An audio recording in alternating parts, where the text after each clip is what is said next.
Hello everyone, welcome back to fantastic learning. So friends, कैसे हैं आप सभी? आशा करती हूँ कि सब मस्त होंगे, जबरदस्त होंगे।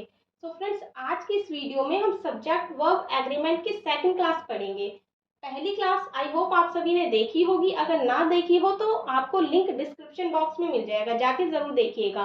वहां से आपके कुछ बेसिक्स क्लियर होंगे, राइट? तो आज की इस वीडियो में हम सब्जेक्ट वर्ब एग्रीमेंट पढ़ेंगे, ठीक है? मीन्स रूल्स के बारे में पढ़ेंगे, जहाँ पे क्वेश्चंस बनते हैं एग्जाम में। सो फर्स्ट रूल हमारा है, if two subjects are joined by and plural verb will be used. क्या समझे आप? अगर दो सब्जेक्ट हमारे एंड से जुड़े हों तो हमेशा प्लूरल वर्ब यूज होती है। एग्जाम्पल देखिए, Ram and Shyam are coming, ठीक है? यहाँ पे एक सब्जेक्ट राम है और एक सब्जेक्ट श्याम है, मीन्स दो सब्जेक्ट हो गए। तो हमने क्या प्लूरल वर्ब यूज की, ठीक है? तो मीन्स अगर दो सब्जेक्ट एंड से जुड़े हो तो हम प्लूरल वर्ब का यूज करते हैं। अब आप सभी कहेंगे कि ये तो बेसिक है, सबको पता होता है। तो करेक्ट, सही कह रहे हैं आप, ये तो बेसिक है और मैं ये मान के चल रही हूँ कि इतना आपको पता होगा, राइट? तो फर्स्ट रूल एक बार और ध्यान दीजिएगा, दो सब्जेक्ट अगर एंड से जुड़े हो तो प्लूरल वर्ब यूज होती है। जैसा कि आपने एग्जांपल में देखा, Ram and Shyam are coming, not is coming, ठीक है? यहाँ पे इज नहीं होगा, गलत हो जाएगा, आर कमिंग होगा, ठीक है? आइए समझते हैं अब सेकंड रूल को, राइट? अभी तक तो आपको फर्स्ट रूल देख के लगा होगा कि ये तो बहुत कॉमन है और सभी को पता होता है, बट क्वेश्चंस इस रूल से बनते हैं, राइट? इसको ध्यान से समझिएगा। सो सेकंड रूल हमारा क्या कहता है, if two or more than two nouns or adjectives are joined by and, यहाँ तक समझिएगा, कभी भी दो या दो से अधिक नाउन या एडजेक्टिव एंड से जुड़े हों, right? But only one person और थिंग और आइडिया इज डिस्कस्ड, पर किसी एक ही इंसान की बात की गई हो या किसी एक ही वस्तु की बात की जा रही हो या किसी एक ही आइडिया को डिस्कस किया जा रहा हो, तो अब हमारा सिंगुलर वर्ब आता है, राइट? जब कभी भी दो या दो से अधिक नाउन और एडजेक्टिव को एंड से जोड़ा जाता है, लेकिन एक ही व्यक्ति, एक ही वस्तु या एक ही आइडिया को प्रदर्शित करता है, तब हमारा सिंगुलर वर्ब यूज होता है। यहाँ से समझिएगा, एग्जाम्पल के थ्रू ज्यादा क्लियर होगा आपको। देखिए, my friend philosopher and guide dash come. अब यहाँ पे मुझे ये बताइए क्या आएगा, हैज या हैव? हैज या हैव? तो यहाँ पे हमारा हैज आएगा, राइट? हैज। क्यों? इतना तो आपको पता होगा ना, हैज हमारा सिंगुलर के लिए यूज होता है और हैव हमारा प्लूरल के लिए यूज होता है, राइट? तो यहाँ पे हैज क्यों आएगा? क्योंकि जो ये माय फ्रेंड है और फिलोसोफर है एंड गाइड है, जो ये हमारा एक ही व्यक्ति है, right? Friend, philosopher and guide, मतलब जो फ्रेंड है वही फिलोसोफर भी है एंड वही गाइड भी है।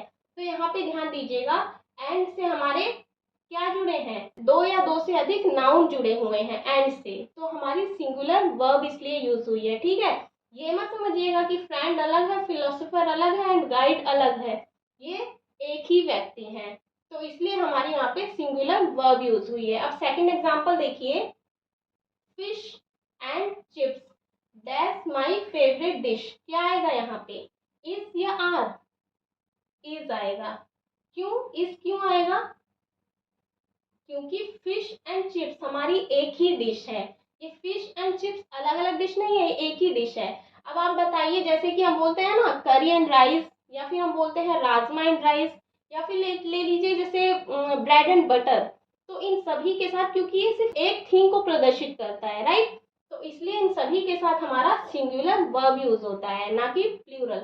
अब आप ये मत सोचिएगा कि फिश एंड चिप्स तो अलग अलग है तो यहाँ पे आर लगा दिया जाए, नहीं, ये गलत हो जाएगा।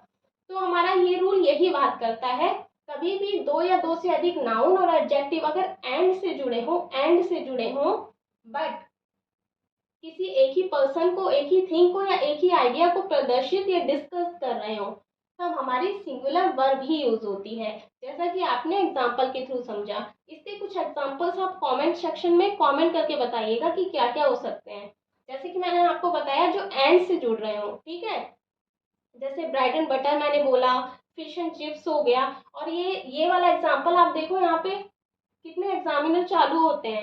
यहाँ पे देखो डिश दिया हुआ है, इससे भी आप समझ सकते हैं कि फिश एंड चिप्स जो है वो एक ही डिश है हमारी, यहाँ पे डिशेस नहीं है, ठीक है?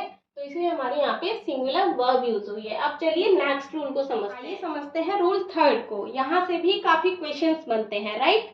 तो देखिए, ये जो आपको अपनी स्क्रीन पे दिख रहे हैं ये सब कंजंक्शंस होते हैं। कंजंक्शंस हमारे क्या होते हैं, जो दो सब्जेक्ट को या दो फ्रेजेस को या वर्ड्स को आपस में जोड़े, वो हमारे क्या होते हैं, कंजंक्शंस, राइट।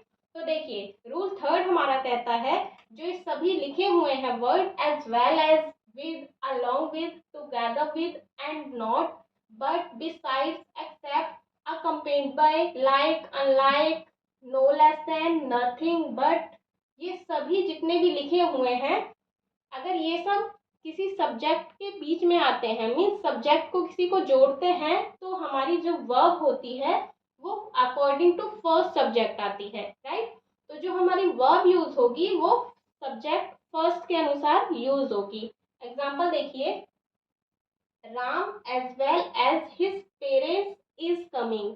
यहाँ पे देखिए क्या यूज हुआ है, इज, ना कि आर। कभी आप सोचें कि यहाँ पे पेरेंट्स है तो यहाँ पे आर यूज होगा, प्लूरल वर्ब यूज नहीं होगी। क्यों? क्योंकि यहाँ पे हमारा सब्जेक्ट किससे जुड़ा हुआ है, एज वेल एज से, जो कि हमारा कंजंक्शन है। और रूल थर्ड हमारा क्या कहता है, अगर इनमें से किसी से भी दो सब्जेक्ट जुड़ते हैं इन सभी में से, तो हमेशा जो वर्ब होती है वो किसके अनुसार आती है, सब्जेक्ट के अनुसार। किसके, फर्स्ट सब्जेक्ट के। तो फर्स्ट सब्जेक्ट हमारा क्या है, सिंगुलर सब्जेक्ट है, राइट। नाम हमारा क्या है, सिंगुलर सब्जेक्ट है, तो अकॉर्डिंग इसके वर्ब आएगी, राइट।